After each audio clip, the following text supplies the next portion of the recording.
आरक्षण म्हणजे गरिबी हटाव नाही. आरक्षण मिळालं म्हणून प्रत्येक घरामधला कलेक्टर होणार नाही.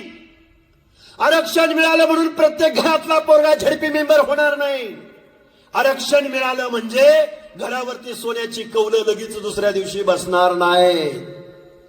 तसं असतं तर काळूरामजी एससी आणि एसटी बांधवांना 1950ला आरक्षण मिळालंय. अजूनही झोपडपट्टीच्या बाहेर त्या माणसाला जाता आलं नाही. अजूनही मान सन्मान इज्जत त्यांना देऊ शकलो नाही. अरे एखाद्या कलेक्टर पोरग झालं तर त्याला सरकारचा जावाई म्हणून नव्या पद्धतीने हिणवण्याची प्रथा आज चालू झाली.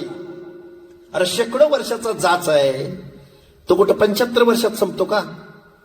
पण गावगाड्यातल्या दीनदलित ओबीसी बांधवांनी एकत्र चालले नाही, एकत्र येऊन बोललेच नाही.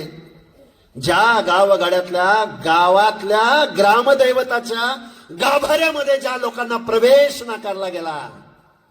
मी गरिबीचं नाही बोलत, गरिबी कर्माने येते जाती. एखादा गरीब झाला म्हणजे त्याची इज्जत नाही कमी होत. पण जन्मानं जात जन्मानं येते. जन्मानं जात ऍफिडेव्हिट द्वारे मिळत नाही.